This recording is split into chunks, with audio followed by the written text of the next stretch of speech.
Entahlah. Mengapa Yesus mati? Betulkah Yesus? Saya patut tahu jawapannya. Soalan yang sukar pada awal bagi, bukan? Yesus mati demi orang lain. Dan menyelamatkan kita. Mungkin Pontius Pilatus rasa iri hati Yesus terima semua perhatian. Kita semua akan mati. Orang mati atas sebab yang berbeza. Saya rasa mungkin untuk dosa kita, kan? Yesus mati kerana orang tidak setuju dengannya. Mungkin dia meninggal dunia disebabkan takdir. Bukankah dia mengorbankan diri pada salib? Itu pilihannya. Yesus mati kerana kepercayaan orang. Itu boleh dipertikaikan. Semua orang mati. Tiada siapa hidup abadi.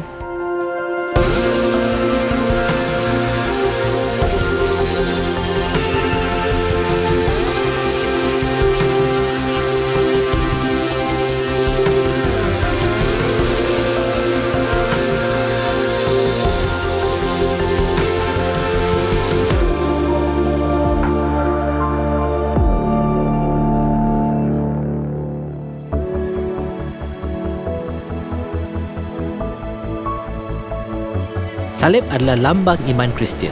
Ia seolah-olah logo agama Kristian. 1/3 daripada Injil adalah tentang kematian Yesus, dan selebihnya dalam Perjanjian Baru menjelaskan mengapa dia mati. Saya dapati setelah memahami mengapa Yesus mati, setelah saya mengalami apa yang dicapai oleh kematiannya, semuanya berubah. Mengapa Yesus mati? Jawapannya ialah dia mengasihi anda. Paulus pernah berkata dalam Perjanjian Baru, Anak Allah mengasihi saya dan menyerahkan dirinya untuk saya. Anda dikasihi. Itulah mesej utama Perjanjian Baru. Dan itulah mesej utama alam semesta ini. Sekiranya anda satu-satunya manusia di dunia ini, Yesus tetap mati untuk anda. Ia seintim itu. Dia amat mengasihi anda. Kasihnya terhadap anda tidak bersyarat. Ia sepenuh hati dan berterusan. Ia kasih terbesar yang dapat dibayangkan. Sebab itulah dia mati. Ia kasih Allah kepada anda. Pemahaman itu benar-benar mengubah hidup saya. Namun mengapa ia harus berlaku? Apa masalahnya? Anda dicipta menurut gambar Allah. Allah mencipta dan mengasihi anda. Maksudnya anda karya agung Allah. Terdapat sesuatu yang menakjubkan tentang manusia. Sesuatu yang mulia dan indah. Manusia menghasilkan ciptaan yang amat kreatif. Muzik, seni, sastera. Allah menjadikan anda kreatif kerana anda dicipta menurut gambarnya. Manusia mampu mengorbankan diri, mengabdikan diri, bermurah hati. Akan tetapi, bagi saya, ada satu lagi kenyataan lain. Kita juga mampu berbuat jahat. Anda hanya perlu membuka surat khabar untuk melihat kejahatan yang berlaku di dunia. Tetapi dunia ini lebih rumit berbanding berkata ada orang yang jahat, ada orang yang baik. Ia lebih rumit daripada itu. Orang yang penuh kasih sayang, ketaatan dan baik hati turut mampu berbuat jahat. Saya pernah berbuat kejahatan yang amat saya kesali. Saya menyakiti orang yang saya sayang. Perjanjian Baru mengatakannya. Semua orang telah berdosa dan telah kehilangan kemuliaan Allah. Istilah dosa membuat saya berfikir tentang rasa bersalah agama atau hal seperti coklat dan aiskrim mewah. Ungkapan ini berdosa sudah sinonim dengan keseronokan. Saya pernah melihat iklan aiskrim, ia amat lazat sehingga berdosa. Dosa dalam Alkitab adalah lebih mendalam dan relevan kepada kita hari ini tanpa kita sedari. Ini bukan tentang kesilapan tak sengaja atau makan terlalu banyak coklat, tapi tentang kecenderungan semula jadi kita membuat kesilapan, merosakkan sesuatu. Seperti janji dan hubungan yang dihargai. Begitu juga kesejahteraan kita. Kita sering melihat orang lain dan berfikir, okey, memang saya tersilap, tetapi berbanding orang lain, saya tak teruk sangat. Ada orang lain yang jauh lebih teruk. Jika kita jujur, semua orang pernah bersalah. Paulus berkata, semua orang telah berdosa dan kehilangan kemuliaan Allah. Kemuliaan Allah dinyatakan dalam Yesus dan berbanding dengannya, kita semua jauh dari jangkaan itu. Anda mungkin berkata, kalau begitu, kita semua sama. Mengapa ia penting? Akan tetapi, kesalahan kita ada akibatnya. Perjanjian Baru menjelaskan kesan dosa dalam beberapa cara. Sebagaimana pencemaran alam sekitar adalah satu masalah besar, Yesus berkata, dosa mampu mencemarkan hidup dan hati. Inilah pencemaran dosa. Kesalahan boleh merosakkan hidup kita. Dosa meracuni hubungan kita dengan orang lain dan juga hubungan kita dengan Allah. Kejahatan dalam kehidupan kita jugalah menagihkan. Dosa berkuasa. Saya menekankan kata-kata Paulus, bukan apa yang saya kehendaki yang saya perbuat, tapi apa yang saya benci, itulah yang saya perbuat. Yesus berkata, setiap orang yang berdosa adalah hamba dosa. Contohnya, jika anda mengambil heroin untuk jangka masa panjang, anda akan ketagihan. Bukan hanya dadah, kita mungkin ketagihan hal seperti sifat perengus, iri hati, keangkuhan, mementingkan diri, slander, seks tidak moral. Inilah perhambaan yang Yesus kata mampu memusnahkan hidup kita.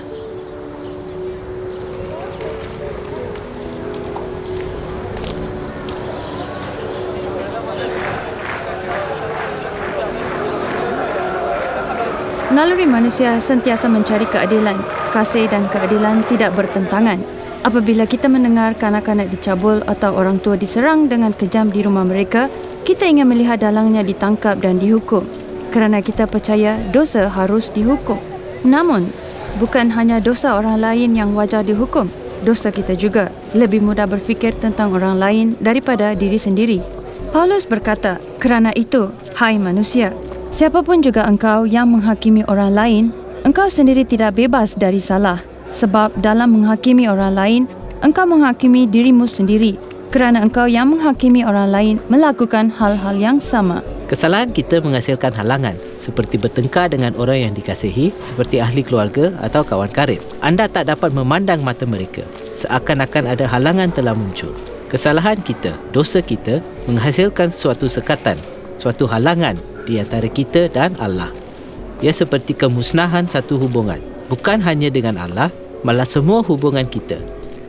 Itulah masalahnya, itulah berita buruknya. Apa penyelesaiannya?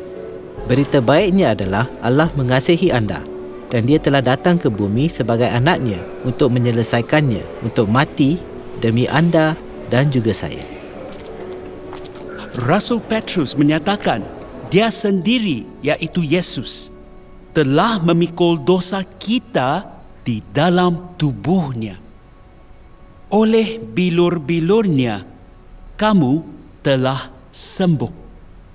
Ia digambarkan sebagai penggantian kendiri Allah. Apakah maksudnya? Pada 31 hari bulan Julai 1941, siren berbunyi dari blok sel 14 di kem tahanan Auschwitz. Seorang panduan telah melarikan diri. Sebagai balasan, Gestapo memilih 10 orang lelaki untuk mati di bangka kelaparan. Lelaki ke-9 yang dipilih bernama Francis Gajowniczek. Semasa dipilih, Francis Gajowniczek menjerit, katanya, "Oh, isteri dan anak saya yang kesian. Mereka tidak akan melihat saya lagi."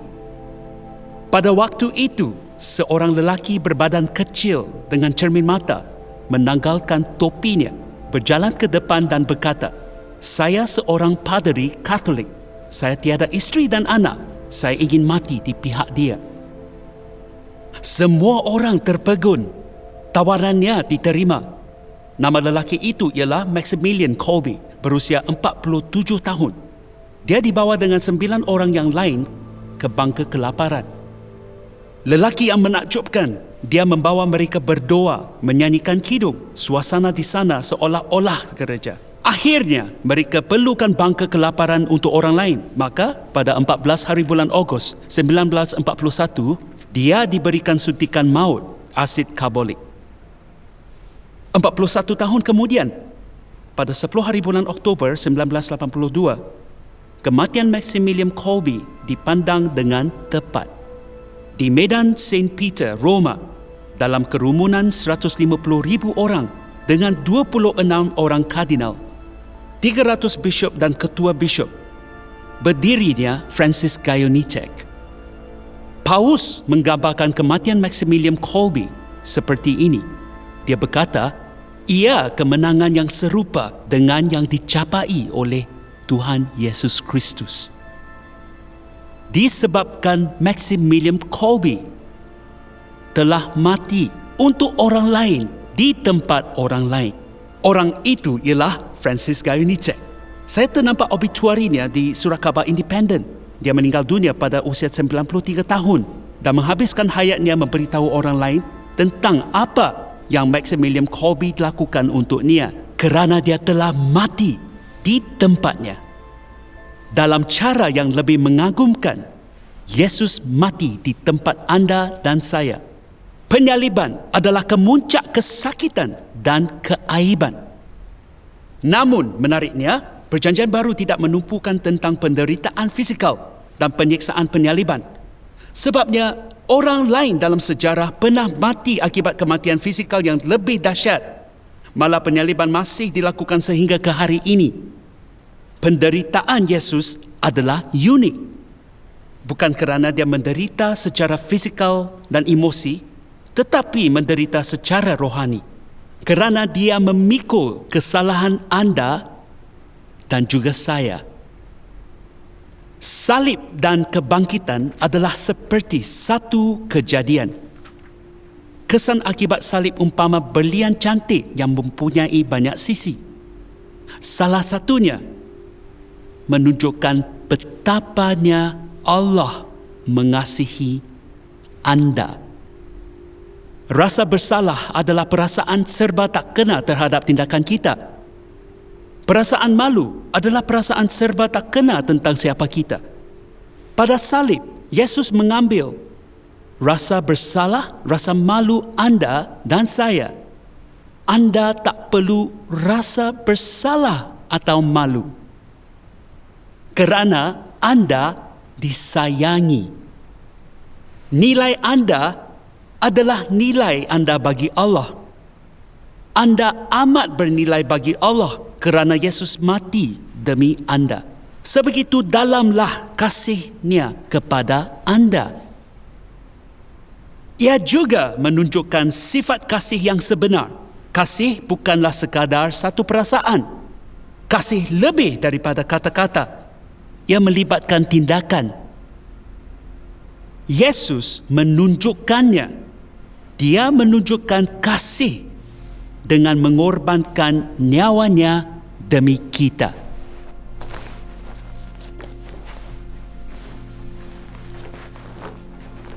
Ayah saya meninggal dunia beberapa tahun lalu setelah menghidap demensia selama 8 tahun. Ia hal paling sukar yang pernah kami sekeluarga hadapi. Melihat dia berubah daripada seorang ayah penyayang dan ahli fizik yang bijak kepada lelaki yang hilang ingatan, bingung, marah serta ketakutan adalah sukar dilihat. Dan pada masa itu, saya pernah bertanya soalan serius. Mengapa? Mengapa dia? Mengapa kami? Mengapa sekarang? Apa hikmahnya? Mengapa Allah membenarkan ini menimpanya? Mengapa Allah membenarkan ia menimpa sesiapa? Mengapa penderitaan wujud jika Allah mengasihi kita? Dan soalan-soalan itu sering timbul di dalam Alkitab. Anda membaca dalam Mazmur soalan tentang mengapa Allah jauh. Itulah yang saya rasa. Allah adalah jauh. Akan tetapi, sebagai orang Kristian, soalan itu harus ditanya. Mempercayai Allah tidak bermaksud anda tak boleh merasa ragu dan bertanya sepanjang masa. Yesus sendiri berseru sewaktu disalibkan, "Allahku, Allahku, mengapa engkau meninggalkan saya?" Sebenarnya pada salib, kematian penderitaan Yesus dan kematiannya pada salib, saya menemui bantuan. Meskipun ia bukan jawapan yang lengkap, tetapi ia sebagai petunjuk. Ia menyedarkan saya, Allah bukan tak peduli menjauhkan diri sambil duduk di atas awan. Tetapi dia telah datang dalam Yesus dan pernah menderita. Dia faham tentang penderitaan dan pernah mati. Oleh itu, dia faham apa yang kita hadapi. Jika kita menderita, dia menderita bersama-sama kita. Akhirnya, ayah saya meninggal dunia. Sebenarnya, ia mungkin aneh untuk dikatakan. Tapi ia melegakan. Saya rasa ketenangan yang aneh. Sebahagian besarnya berkaitan dengan membaca tentang kebangkitan Yesus. Kebangkitan Yesus menunjukkan kepada kita, kematian bukanlah pengakhiran. Yesus telah menewaskan kematian. Meskipun kita menderita sekarang, satu hari nanti, penderitaan dan kesakitan tidak akan wujud lagi.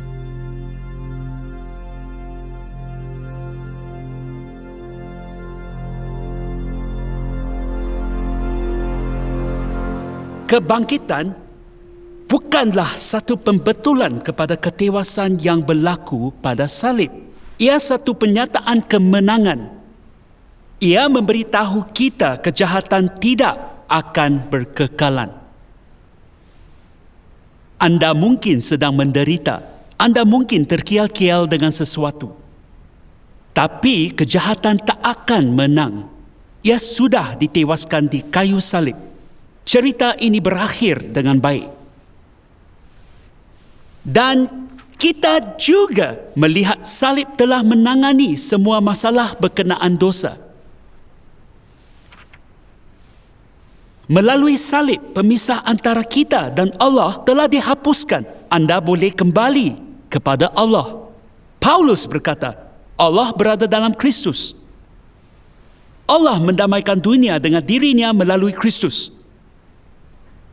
Allah tak menghukum pihak ketiga, Yesus yang tak bersalah pada salib. Itu adalah kejam. Tak. Allah sendiri datang ke bumi melalui anaknya. Allah mendamaikan anda dan saya dengan dirinya melalui Kristus.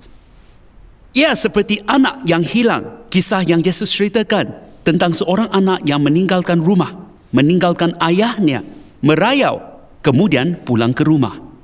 Saya menyukai Archer Charlie Mackesy yang menggambarkan anak yang hilang. Gambaran bapa penyayang yang digambarkan oleh Yesus. Apabila si anak pulang ke rumah, apabila kita pulang ke rumah, dia mendakap kita, dia memeluk kita, dia mencium kita, dia mengasihi kita, dia merangkul kita. Kita berdamai dengannya. Kita mempunyai hubungan intim bersama Bapa. Apabila kita berdamai dengan Allah, saya dapati ia membantu mendamaikan hubungan kita yang lain. Yesus telah membayar harganya. Anda hanya perlu menerima kurnia percuma itu. Ia bukanlah beli satu percuma satu, tapi dapatkan semuanya secara percuma tanpa beli apa-apa. Ia kedengaran mustahil.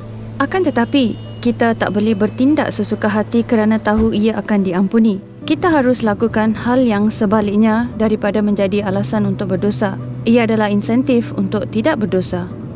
Saya sering ditanya mengapa awak libatkan diri dalam jenayah. Saya tak sengaja. Saya tak berjumpa perunding kerjaya di sekolah dan bertanya, ada tak kursus rompakan bersenjata? Ia wujud. Ia ada di sekeliling kita. Ia bermula dengan marijuana dan arak, ganja dan yang lain. Kami mencuri tanda kereta mahal dan menukarnya seperti kad perdagangan. Lama kelamaan kami mencuri kereta. Saya terlibat dengan orang yang merancang semuanya. Kami pergi ke rumah lelaki yang berhutang beberapa ratus pound kepada mereka. Ia jumlah yang kecil bagi mereka. Tetapi masalahnya, lelaki itu berkata dia tidak akan melangsaikan hutang itu. Mereka perlu menunjukkan satu contoh. Mereka menyerang lelaki itu. Dia berada di lamannya. Anaknya ada di sana.